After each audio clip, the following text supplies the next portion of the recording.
Mature people never fight on double front. समझदार जो लोग हैं, सारा राज समझदारी का है।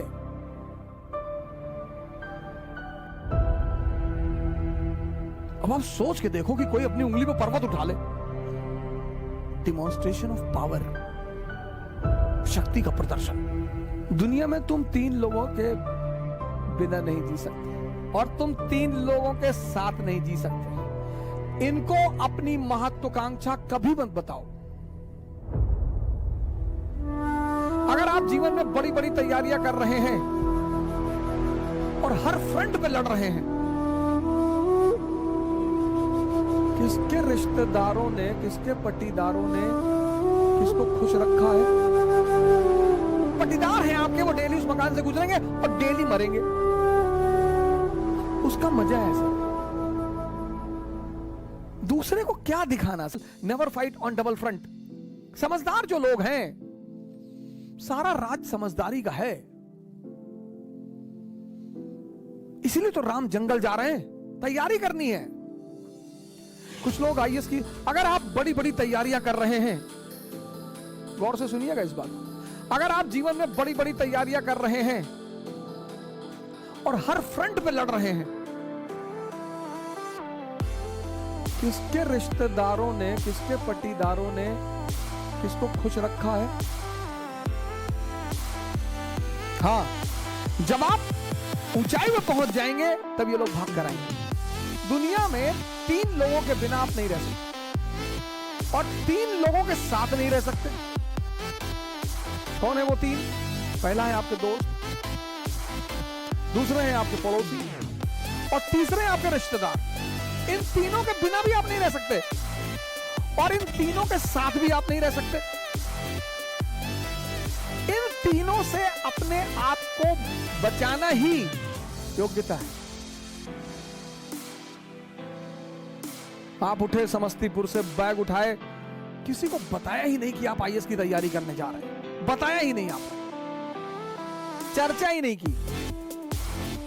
अगर किसी ने पूछा कि दिल्ली जा रहे हो, हाँ वो जॉब लग गई है, ऐसे ही जॉब लग गई है। बेंगलोर जा रहे हो, हाँ इन्फोसिस में जॉब लग गई है। जब तुम अपनी महत्वाकांक्षा किसी को बताते हो और तुम योग्य होते हो तो जलन पैदा होती। ये मानवीय प्रवृत्ति, ऐसा नहीं हमारे में होती, तुम्हारे में होती, सब में होती है।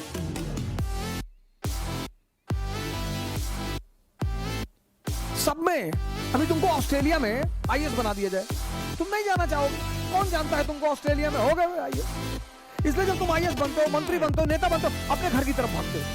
जितने लोग बंबई में कमाते, दुबई में कमाते, कमा वहां रहे हैं, मकान बनवाते हैं गांव में 2 बीघे में। बड़ा मकान, बड़ी बड़ी दीवारें और करीब 1 बीघे में मकान और ट्रैक्टर खड़ा हुआ है। क्यों? क्योंकि वो जो पट्टीदार हैं आपके, वो डेली उस मकान से गुजरेंगे और डेली मरेंगे। उसका मजा है सर। दूसरे को क्या दिखाना सर? अब आप गोरखपुर से गए, सेटल हो गए बंबई में, कौन जानता है आपको बंबई में? लेकिन बैजूडीहा गांव के आप रहने वाले, वही के लोगों ने आपको गाली दी है बचपन में, चुनौतियां दी हैं, आपको ताना मारा है कि कुछ नहीं कर पाओगे, तो आपने 3 बीघे में मकान बनवाया गांव में। कोई नहीं रहता, कोई रहता ही नहीं, इतना बड़ा ताला लटका। लेकिन पूरा गांव जब उस मकान से सामने से गुजरेगा तो डेली मरेगा कि बहुत पैसा शुक्लवा कमाए, तस्करी उस्करी करता होगा। दुनिया में तुम 3 लोगों के बिना नहीं जी सकते और तुम 3 लोगों के साथ नहीं जी सकते। इनको अपनी महत्वाकांक्षा कभी मत बताओ। अगर तुम योग्य हो, ये तुमसे चिढ़ेंगे। कृष्ण को देखो, बलराम मजाक उड़ाते, सगे भाई हैं। गोरे नंद जसोदा गोरी, तुम कत श्याम शरीर। तुम्हारी माँ भी गोरी, तुम्हारे पापा भी गोरे, तुम काले हो, तुम इनके बेटे हो ही नहीं।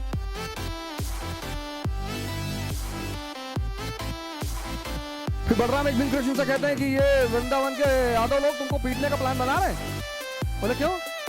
बोले तुम इनकी बीवियों के साथ नाचते हो, पीटेंगे नहीं? अरे बोले यार तुम भाई टेंशन मत लो, हम हैंडल कर लेंगे।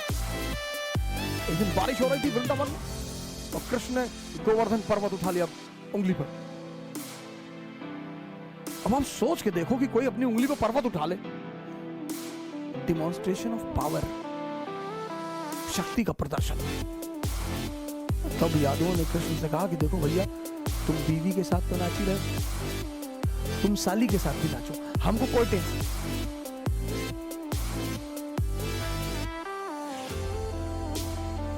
जीवन में तुम्हारी योग्यता तुम्हारी सबसे बड़ी दुश्मन होगी, उसको छिपाना है।